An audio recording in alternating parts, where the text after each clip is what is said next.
Hello, it's been so long and I've missed you. And I tried to make more videos in Spain, but it did not work out because when I have to edit them, they just didn't work out well. So I want to talk a little bit about that experience. First of all, I tried to make an Instagram. I did make an Instagram for this recovery channel. And I tried to make an announcement, but my channel isn't big enough to make announcements without a video. So here's I made an Instagram. Follow it if you want. I'll put it in the description. But moving on, studying abroad was fun, and I am going to talk about that experience. However, I'm also going to be doing more of a focus on the eating disorder aspect of things because this is what that channel's about, right? Right. I'll try and put in pictures too if my phone will allow it because it is crap at the moment. Um, okay, let's talk about it. I went to Oviedo, Spain for study abroad, and it was supposed to be 5 weeks, but I got there and realized that there was only 4 weeks of classes. 4 weeks of classes and 9 credit hours, so it was a lot of work.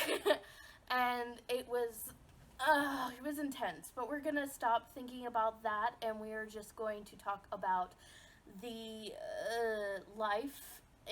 I had lived with a host family and she made my meals and she did my laundry, and eating times are weird in Spain. I think I talked about this in the last one.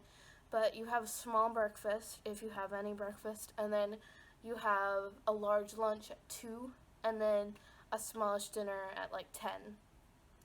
So that was a hard adjustment, especially because I had class in the morning.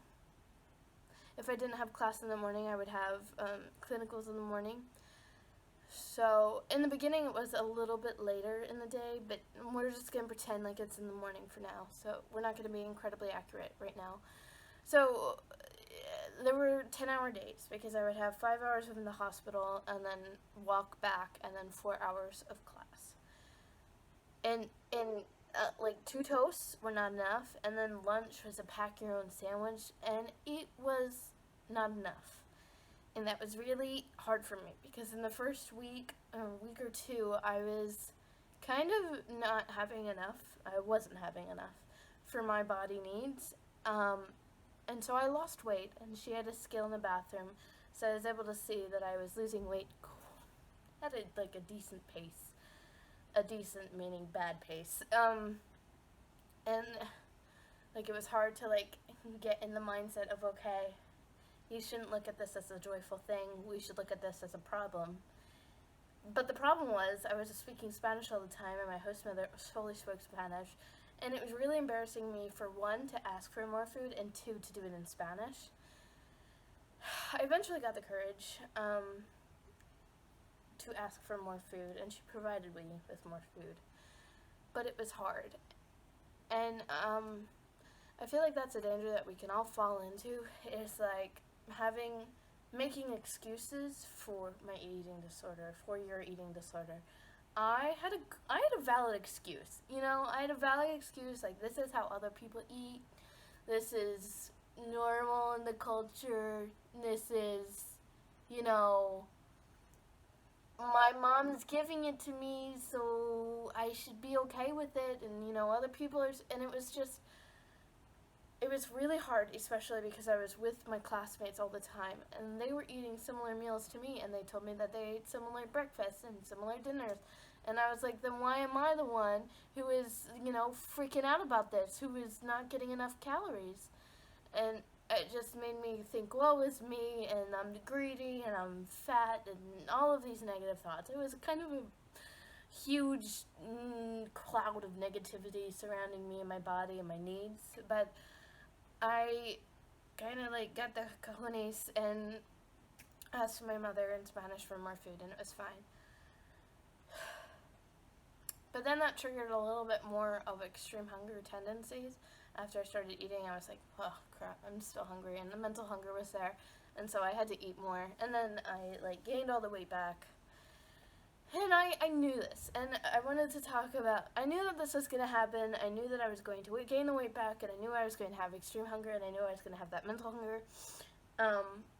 But I did it because of my metabolism, and I feel like that is like a huge impetus. I don't know if that's the word I'm looking for me to eat more. It was like because I want to save my metabolism and save all the hard work that has happened, I'm going to eat more in order to fuel myself and keep my metabolism up. And also, like, I was walking a lot and I've been lifting weights, so I have more muscle and I had more activity needs, so I just, let myself. And the food there wasn't, like, ideal, but I ate it anyway. I'm not a huge fan of ham, and oh my gosh, I ate so much ham. Oh, and there's so many different types, and then I would get home and I would look on the table and, like, unidentifiable meats that were pink, and it was, that was interesting. But I know that I've struggled with my eating disorder throughout this process and throughout this journey, but I could have never done what I did if I, like, before. Like, I know that I struggled and I, like, kind of regressed a little bit, like, acquiescing to the eating disorder voice and saying, yeah, don't ask for more food just yet. But I'm satisfied, and I'm satisfied by the strength that I showed just with, like, asking for more food and eating more food and being very open to all the food. I know that comparison is, like, huge for me, and it was so hard. It was like I was comparing myself to my classmates and their bodies and how they ate, and I knew that I was in a low place because this program was incredibly stressful. It was very stressful, and it made me so insecure about my Spanish speaking ability, and it made me insecure about my learning ability, and insecure about my intelligence, and it was piling on, and then I, like, piled on the body stuff too. But yeah, that was hard, and I just needed to push through. And sometimes with recovery, it's just a matter of, like, biting the bullet and doing it, even though you really, with all your heart, do not want to.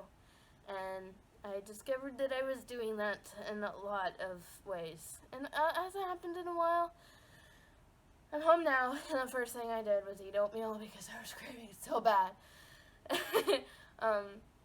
And it's nice to be able to have the comfort of being able to eat what I want, when I want, whenever I want, and not have to pay for it.